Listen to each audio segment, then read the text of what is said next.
L'électricité, c'est un véritable allié de notre quotidien. L'électricité est partout. L'électricité nous facilite la vie, mais malheureusement, elle est aussi responsable de nombreux accidents, parfois mortels. Ces accidents sont souvent faciles à éviter pourtant. Bonjour et bienvenue sur ma chaîne. Moi, c'est Sidonie, je suis passionnée de sécurité. Après avoir parlé des surcharges électriques, aujourd'hui, on va aller plus loin pour comprendre l'électrocution, ce danger invisible, bien qu'évitable, qui peut frapper sans pitié. Mais avec quelques gestes simples, tu peux vraiment te protéger. Allez, c'est parti.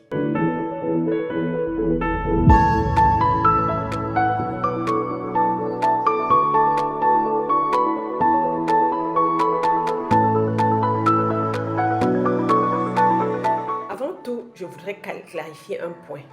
Ça, c'est à l'attention de ceux qui confondent encore le terme électrocution et électrisation. L'électrocution, c'est un choc électrique qui entraîne la mort. Si le choc n'est pas mortel, on parle plutôt d'électrisation. J'espère que tu ne feras plus de confusion la prochaine fois. Ceci étant dit, revenons à notre sujet du jour qui est l'électrocution, c'est-à-dire qui a entraîné un décès. Quelles sont les causes des électrocutions? Je vais t'en citer quelques-unes qui sont courantes, qui sont autour de toi. Le câble dénudé qu'on va cacher sous un tapis, une prise près de l'eau, un appareil défectueux, des installations mal réalisées ou encore des câbles rongés par les souris.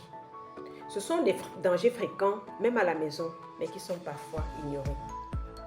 L'électrocution peut causer des brûlures avec des arrêts cardiaques, des dommages aux organes internes. C'est vraiment violent. Bref, la mort est au rendez-vous. C'est pourquoi il est crucial de prévenir. L'Institut national de recherche et de sécurité, qu'on appelle INRS, nous dit que 70% des accidents électriques à domicile pourraient être évités avec des gestes simples. Par exemple, il ne faut pas cacher les câbles sous les tapis. Il faut inspecter régulièrement tes câbles. Installer des prises avec protection étanche loin de l'eau.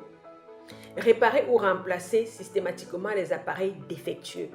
Éviter de bricoler les installations électriques. Toujours les faire installer par un professionnel. Toujours utiliser des équipements de protection. Malgré tout, si l'impensable arrive, coupe l'alimentation. Ne touche jamais une victime lorsqu'elle est encore en contact avec l'électricité, pour ne pas créer un suraccident, donc pour que toi-même tu ne sois pas électrocuté. L'électrocution est rare, certes, mais reste une cause vraiment préoccupante des accidents mortels. Heureusement, la prévention peut tout changer. Reste donc vigilant. Applique les conseils de cette vidéo. N'oublie pas, l'électricité n'a pas de pitié. Si tu veux savoir comment réagir en cas d'électrisation, c'est-à-dire lorsqu'il n'y a pas mort d'homme, clique sur la cloche pour être notifié la prochaine fois. Et si cette vidéo t'a plu, clique sur le petit pouce et à très bientôt.